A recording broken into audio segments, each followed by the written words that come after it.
अभाज्य गुणनखंडन। अभाज्य गुणनखंडन को समझने से पहले आओ देखें कि गुणनखंडन है क्या। गुणनखंडन से अभिप्राय है किसी संख्या को उसके गुणनखंडों के गुणा के रूप में लिखना। उदाहरण के तौर पे हम 6 को लिख सकते हैं 1 गुणा 6 या 2 गुणा 3। आओ एक और उदाहरण लें।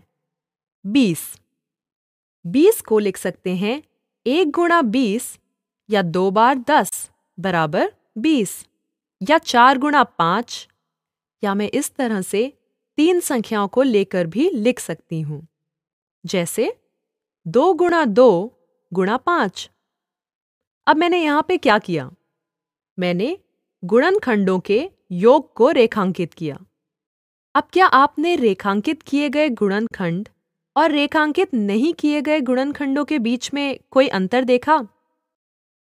चलो फिर से 6 का उदाहरण लें। 2 गुणा 3 या 1 गुणा 6 में क्या अंतर है? गुणनखंड 2 और 3 अभाज्य संख्याएं हैं, जबकि 1 और 6 में 6 भाज्य संख्या है। अब 20 के मामले में रेखांकित गुणनखंड 2 और 5 सभी अभाज्य संख्याएं हैं, जबकि 4 और 5 संदर्भ में 4 भाज्य संख्या है। 2 और 10 के मामले में 10 भाज्य संख्या है। इसलिए हम समझते हैं कि केवल रेखांकित गुणनखंड ही उस संख्या के अभाज्य गुणनखंड हैं। इस तरह के गुणनखंड अभाज्य गुणनखंड कहलाते हैं, और अभाज्य गुणनखंडन ऐसे गुणनखंड प्राप्त करने की विधि है जहां प्रत्येक गुणनखंड अभाज्य हो। अब यह गुणनखंड हम प्राप्त कैसे करते हैं? मतलब कि यह अभाज्य गुणनखंड किया कैसे जाता है? हमें क्या करने की जरूरत है?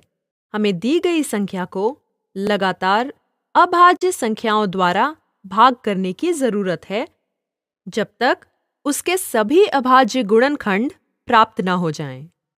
इसलिए अभाज्य गुणनखंडन अभाज्य संख्याओं द्वारा बार बार भाग करके किया जाता है। चलो एक उदाहरण लें। 20।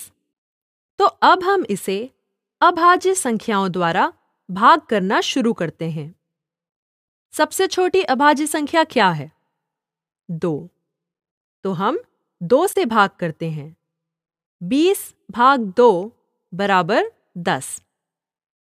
फिर 10 2 द्वारा विभाज्य है, तो 2 से भाग करने पर उत्तर आएगा 5। क्या 5 किसी भी संख्या के द्वारा विभाज्य है? नहीं, क्योंकि 5 स्वयं एक अभाज्य संख्या है। इसलिए हम यहाँ पर रुक जाते हैं। अब सभी संख्याएं जिनका उपयोग हमने भाग करने में किया और अंतिम संख्या जो विभाज्य नहीं थी, ये सभी अभाज्य संख्याएं मिलकर किसी संख्या के अभाज्य गुणनखंड बनाती हैं। अब चलो एक और उदाहरण लें। 36। 36 विभाज्य है। क्या यह 2 से विभाज्य है?